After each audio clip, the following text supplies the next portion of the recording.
Olá, acadêmicos!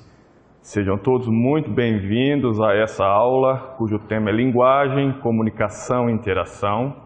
Eu sou o professor Diego Facina e quero, juntamente com vocês, discutir esses temas tão importantes que atravessam todos nós, sujeitos falantes, desde sempre.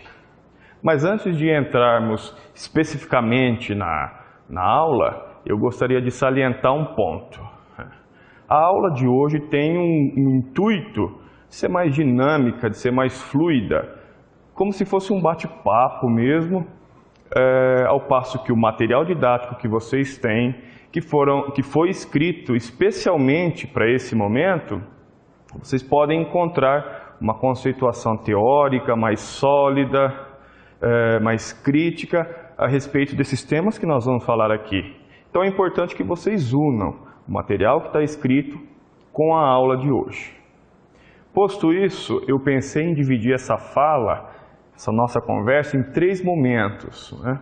Pensaremos primeiramente em linguagem, língua e linguagem, e depois em funções da linguagem, e por fim em linguagem literária e não literária, certo?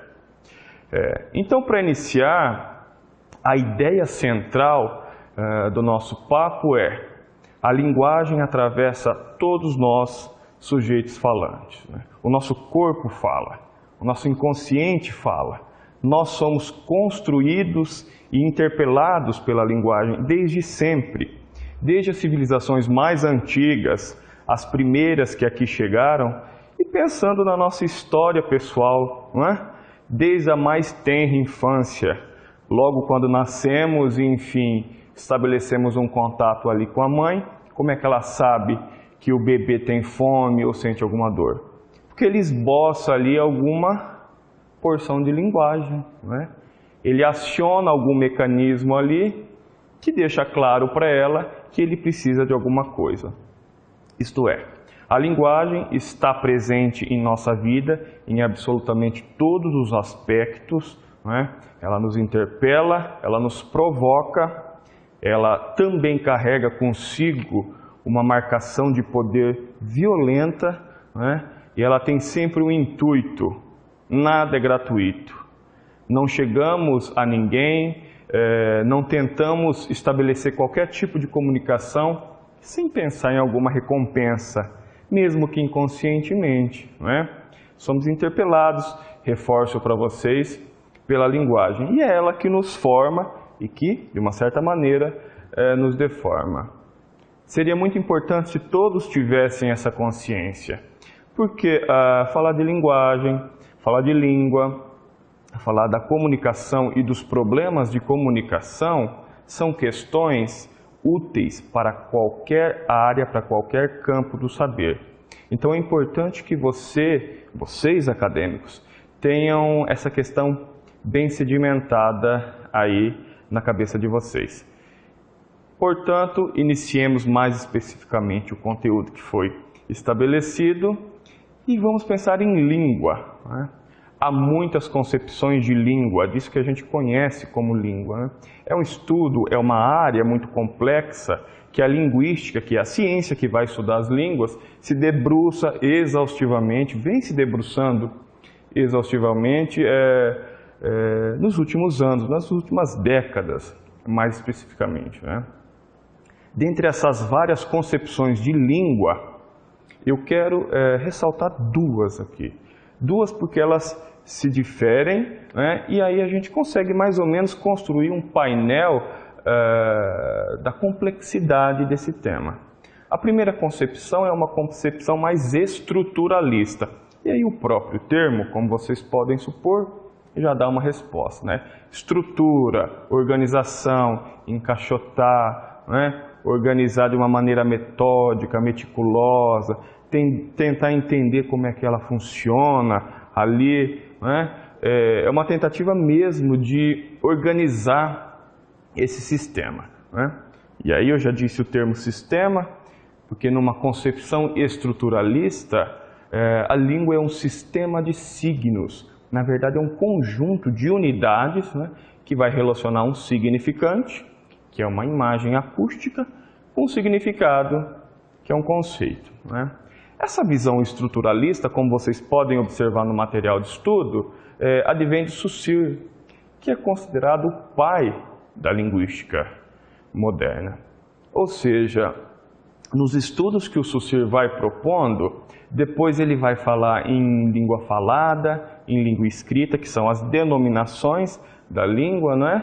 E ele vai dizer também que a escrita nada mais é do que a tentativa de, enfim, descrever essa língua falada, e as questões todas vão se abrindo para muitas discussões. Pensem vocês aí, quando eu falo cadeira, a minha concepção de cadeira tem alguma similaridade com a tua concepção de cadeira, mas evidentemente há detalhes ali que certamente as diferenciam, né? São essas questões também que passaram pela cabeça de Saussure quando ele foi tentando organizar a língua como esse sistema de signos, certo? E há uma outra concepção que é histórica, que tem um cunho mais social, que observa a ação, a interação entre a língua e seus falantes, né? Que na verdade também é uma espécie de desdobramento dos estudos de Saussure. Entendam aqui desdobramento da seguinte maneira. Saussure estabeleceu uma visão estrutural, tentando organizar a língua, e aí a concepção histórica social vai dizer o seguinte: bom, a Saussure deu um grande passo, mas é impossível tentar encaixotar a língua, porque a língua é um organismo vivo. Ela vai se modificando com o passar do tempo, com os falantes, com os acontecimentos históricos, não é? Cada povo tem a sua maneira de lidar com a língua, cada região, e as variações linguísticas todas, né? O falante que mora no Paraná é o mesmo falante, aliás, se apropria da língua da mesma maneira que alguém que mora na Bahia, né? Que mora em Minas Gerais, sem contar em outras regiões do globo. Quer dizer, cada povo faz uso dessa língua, se apropria da língua e, enfim, ela sendo um organismo vivo, está passível de transformações, né? Ela vai mesmo caminhando junto com a evolução da humanidade. Se eu disse para vocês no começo dessa nossa aula que nós somos interpelados pela língua, a língua nos forma e nos deforma, é óbvio que ela vai também se modificando, levando em consideração a própria sociedade, que não é compacta, que não é orgânica, né? Que está sempre aí passível de problematizações e de mudanças, certo? Então, essa concepção, diferentemente da visão do Saussure, pensa na linguística como um fenômeno, né? Como um fenômeno de ação e de interação, né? Pensa nos efeitos de sentido que a língua causa, né? Pensa em todas as possibilidades que a língua tem de viver num determinado ambiente, de ser alterada por esse ambiente, né? Pensem vocês na própria história pessoal, né? Cada família tem uma maneira de se comunicar, de usar a língua, né? A língua é o registro da nossa vida, da nossa memória, do nosso passado, dos nossos antepassados. É na língua, é através da língua que todas essas questões vão se perpetuar, né? É a nossa maneira também de se projetar para o futuro, de se relacionar com as pessoas, certo?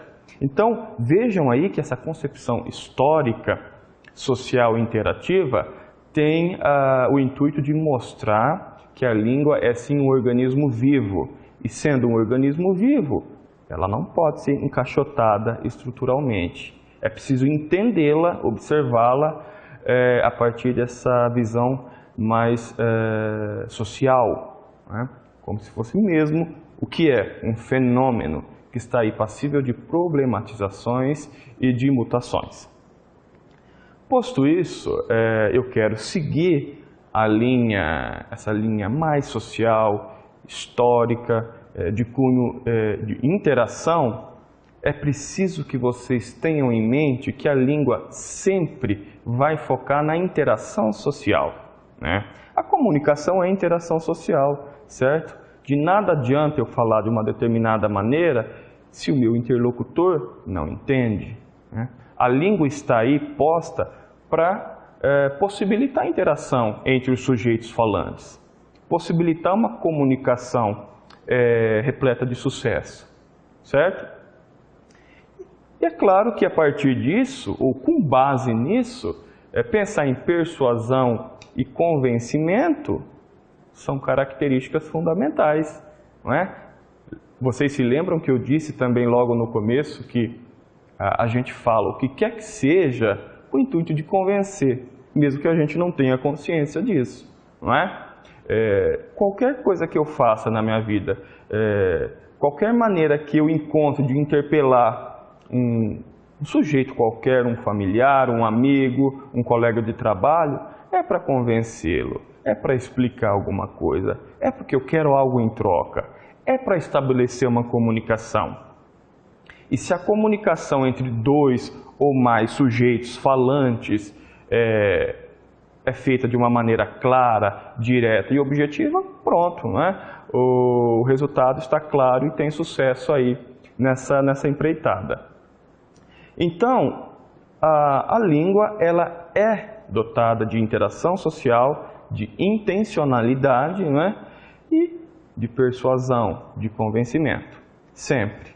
Então pensem vocês, e daqui a pouco a gente vai falar disso com um pouquinho mais de propriedade, todos os discursos que passam pela nossa vida, desde os discursos acadêmicos, as propagandas, os outdoors que a gente observa nas ruas, os telejornais, quer dizer, tudo isso aí está repleto de linguagem, composto de linguagem, né?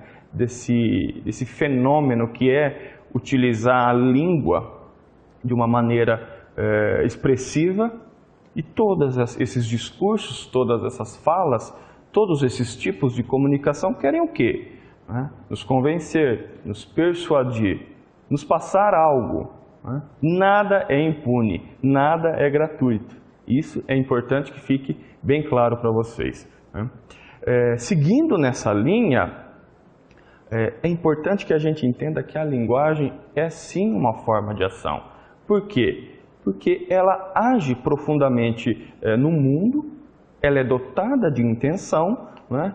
E ela carrega ideologias distintas. E nós todos somos interpelados pelas ideologias, pelos discursos ideológicos todos, sem que a gente faça, sem que a gente tenha consciência disso.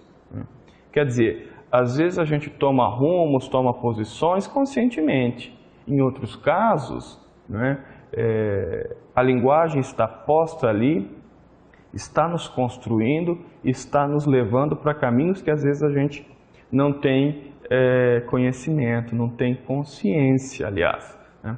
Lembrem-se que o inconsciente também é linguagem. O inconsciente tem uma estrutura própria, assim como uma gramática, e ele também fala, né? Ele escuta e ele fala, certo?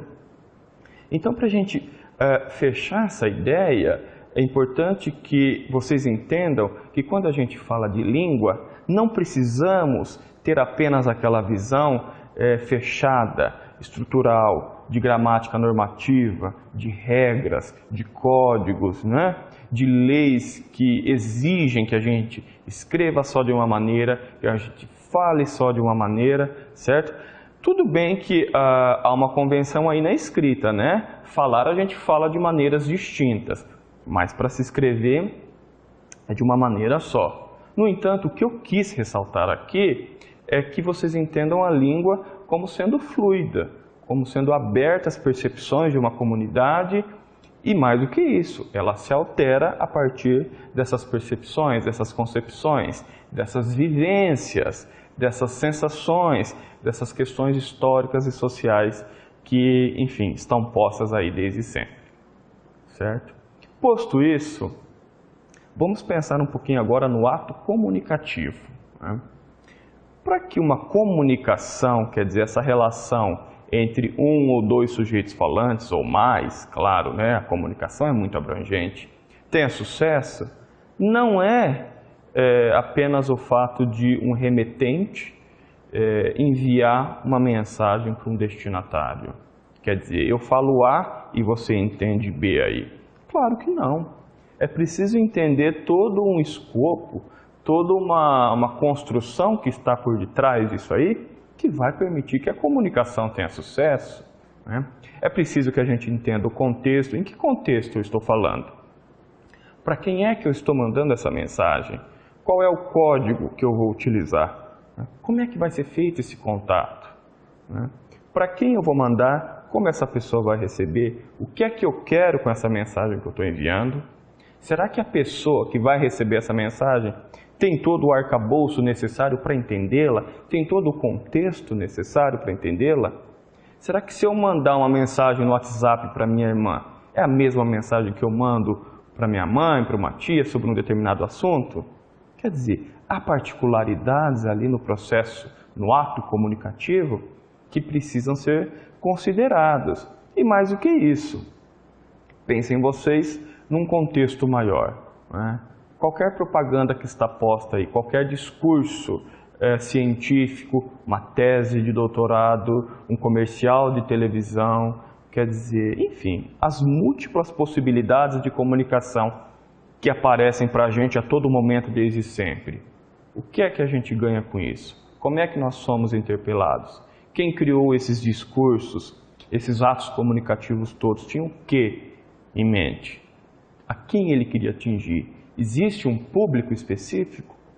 Então essas questões todas, eu estou provocando vocês aqui, mas são questões que vocês precisam ter em mente para justamente entender que nada é por acaso, que a argumentação está posta aí, que as intenções estão postas, mesmo que de maneira sutil, né? Mesmo que de maneira esfumaçada, elas aparecem, porque enfim é isso que nos move, é isso que nos mobiliza, não é? Essa inter-relação entre nós, sujeitos falantes, com o uso evidentemente da língua em todas as suas potencialidades.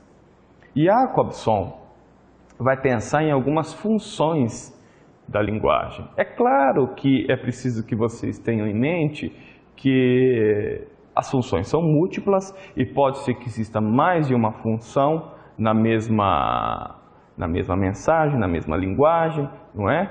E mais do que isso, muito mais do que tentar categorizar e tentar decorar as funções, essa função serve para isso, serve para aquilo, é preciso que vocês deixem certo que toda mensagem traz consigo uma ideologia e toda mensagem carrega consigo alguma intenção. Nós, enquanto falantes, nós, enquanto profissionais de áreas distintas, precisamos ter esse conhecimento e quando uma mensagem qualquer, no sentido mais múltiplo mesmo do termo, chega até nós, é preciso que a gente pare e tenha um momento de reflexão. Quer dizer, aquelas perguntinhas clássicas. Quais são as funções? O que isso está querendo? É um produto que está sendo vendido? É um discurso que é para eu comprar esse discurso? Quer me convencer de algo? Qual a intenção por detrás disso? Enfim, olhar de uma maneira mais rigorosa, mais reflexiva e mais crítica acerca de todas essas linguagens que aparecem até nós, que chegam até nós, para a partir daí ter um conhecimento de mundo mais complexo, não é? Enfim, cada vez que a gente se chega, enfim, é interpelado por uma dessas linguagens, a gente sai renovado e expandido, porque a gente aprende um pouco mais, e aprendendo um pouco mais outro, a gente aprende um pouco mais da gente, a gente se conhece um pouco mais. Então essas funções de linguagem que o Jacobson propôs, a gente vai citar algumas aqui que são muito importantes e vocês vão ver como isso é fácil, tá? A primeira função que ele vai citar é a referencial. E aí pensem vocês naqueles textos, as notícias de jornal, os textos científicos, os livros didáticos. Por quê? Porque o foco desse tipo de mensagem é transmitir informação, né, diretamente do remetente ao destinatário. O foco está ali no contexto. Quando uma notícia de jornal é estruturada, quando um texto científico é estruturado, qual que é a função dele? Não é mostrar o contexto? não é transmitir diretamente, de maneira clara, objetiva, não é as informações do remetente ao destinatário, de quem escreve, para quem está lendo, para quem está apreciando. Então, esse é um tipo de função referencial, uma das funções de linguagem. A função emotiva, né, tem ali a base na subjetividade do remetente. Quer dizer, quando a gente vai ler um diário pessoal, quando a gente lê cartas, o que a gente percebe? Toda uma subjetividade, toda uma questão emotiva que está ali por detrás, não apenas por detrás, na verdade, né? Está ali estruturando esse ato comunicativo. Às vezes, quando a gente lê um poema, um texto literário também, a função emotiva aparece. Qual é o intuito? Emocionar quem está lendo. Se emociona quem está lendo, é porque, de alguma maneira, emocionou é também subjetivo para quem preparou, para quem escreveu, para quem estruturou aquilo. Vejam então vocês como são múltiplas as funções de linguagem. A função conativa tem o intuito de influenciar mesmo o comportamento do destinatário. Quer dizer, quando a gente assiste uma palestra, quando a gente vê um discurso político, quando a gente vê qualquer outro discurso que tenta mesmo chamar a atenção de quem está ali assistindo, do espectador, temos claramente a função conativa sendo acionada. Por quê? Porque o texto, o discurso está escrito de uma maneira tal, repleto de argumentos, de intenções, que quer fazer o quê? Quem estiver ouvindo, quem estiver lendo, ficar impactado com aquilo ali e influenciar decisivamente o comportamento dessa pessoa. Inclusive, modificar ações, modificar mentalidades e tudo mais. Né? Quer dizer, então aquela boa palestra, aquele bom discurso é aquela que no final, quem assistiu sai de alguma maneira modificado. Captou alguma mensagem muito interessante e essa mensagem, enfim, vai frutificar depois. A função fática tem como intuito iniciar, dar continuidade ou finalizar mesmo um ato de comunicação. Por quê? Porque o foco está ali no canal. Pensem vocês, quando a gente vai ligar para alguém, alô, esse alô que a gente diz, ou bom dia que a gente diz na rua para começar a conversa com um amigo, ou enfim, o início mesmo desse ato de comunicação é uma marcação da função fática, que serve também para nos garantir que o interlocutor está ali. Quando eu digo alô, eu espero o quê? Ouvir alô do outro lado, para aí sim iniciar o processo de comunicação. A função metalinguística tem o intuito de usar a própria linguagem, né? Usa a linguagem para fazer comentários, para fazer referências à própria linguagem. Quer dizer, quando a gente abre um dicionário, quando a gente abre uma gramática, o que a gente tem ali? Linguagem falando de linguagem, linguagem explicando a linguagem, linguagem clarificando a linguagem, certo? Não apenas, evidentemente, em dicionários, em gramáticas. Há muitos textos literários que o intuito também é falar da linguagem, né? Falar da própria linguagem, dos mecanismos de linguagem, como é que ela funciona, como é que ela se abre para a compreensão, certo? Por fim, a função poética está centrada na própria mensagem.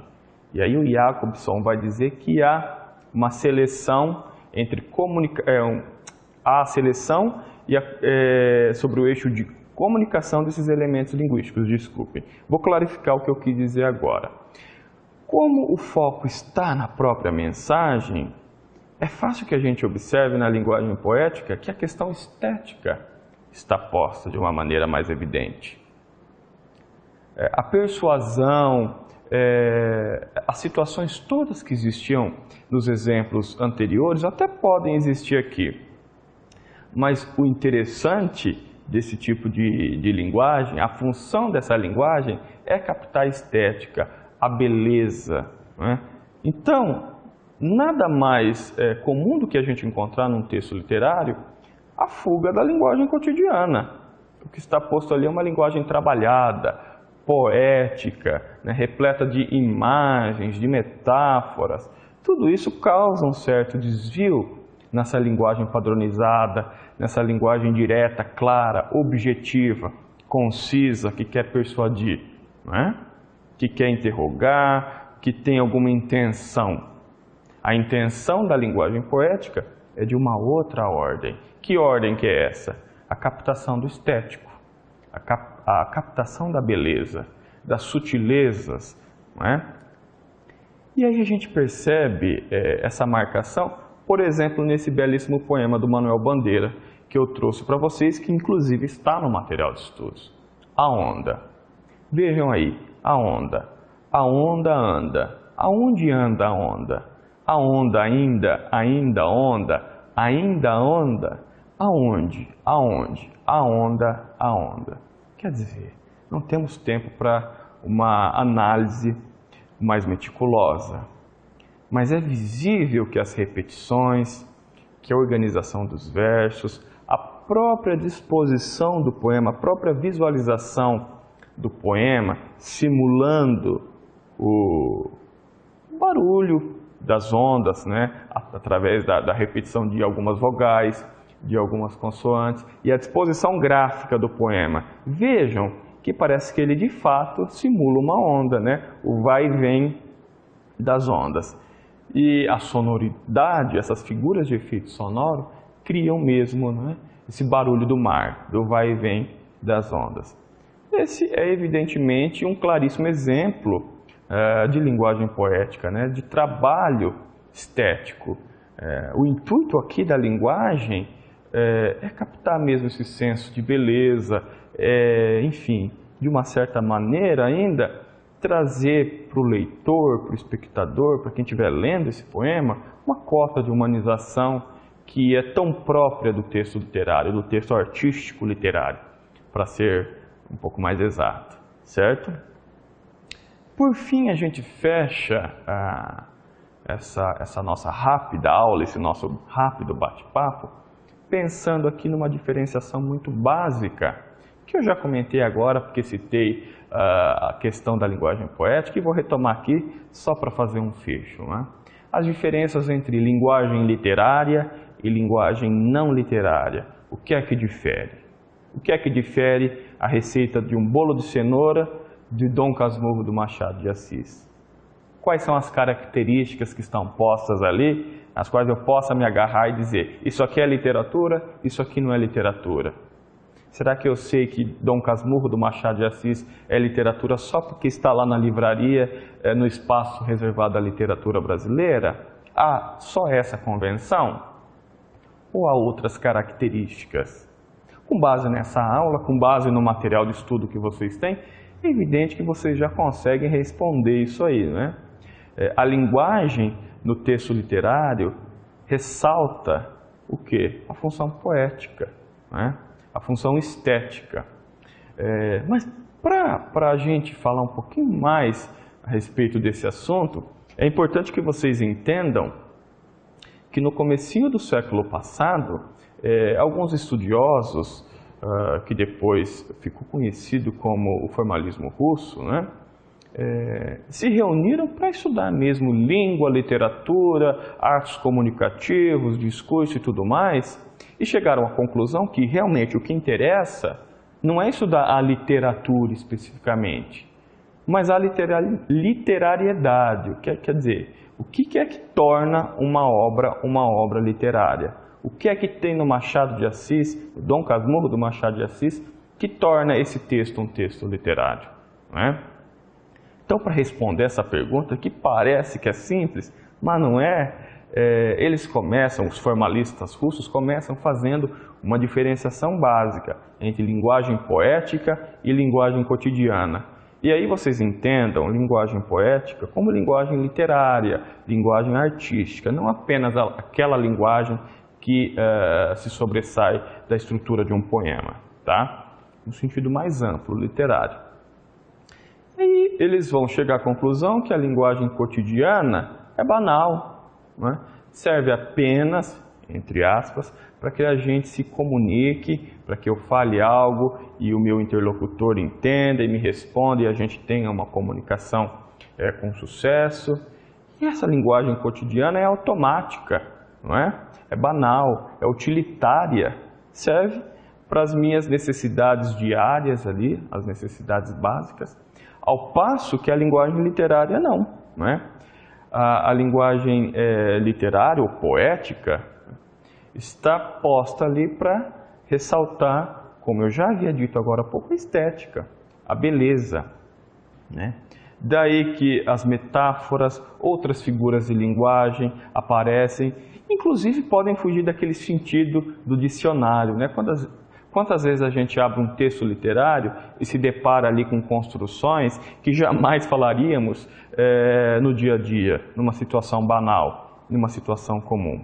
É a linguagem posta através de uma seleção e combinação. Voltem lá no Jacobson e vejam essa diferenciação, né? Que foge do utilitarismo, do dia a dia, do banal, do corriqueiro. Por quê? Porque o intuito é mesmo deixar claro, pôr em relevo a beleza desse senso estético, do trabalho mesmo com a linguagem, né? Ao passo que a linguagem não literária, como eu já disse para vocês, e enfim, está subentendido nessa minha fala, está ali preocupada com a clareza das ideias, né? Com que as informações sejam ditas de maneira direta, objetiva, porque o foco é o sucesso, sim, no ato de comunicação, né?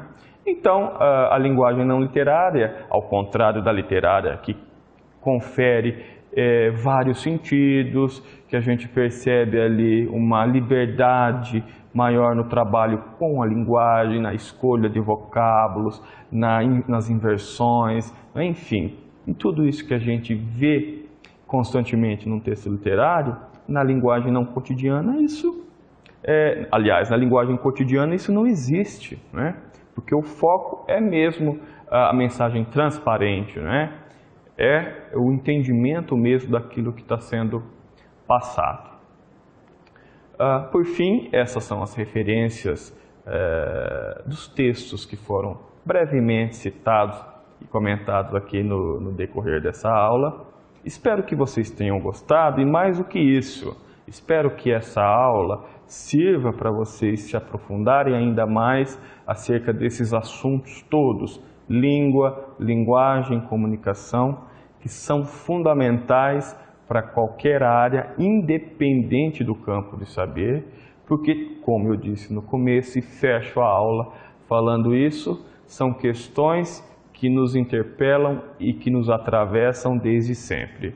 Quanto mais a gente souber sobre processos de comunicação, quanto menor for o nosso preconceito linguístico, quanto mais a gente entender que a língua é um organismo vivo que vai se modificando e que certamente daqui 50 anos, 100 anos, quem estiver vivo ainda verá que a língua já se metamorfoseou e é de outra maneira que a gente fala e que a gente se relaciona. Então, quem tiver esse conhecimento, certamente terá uma carreira de maior sucesso. Até breve, um abraço a todos.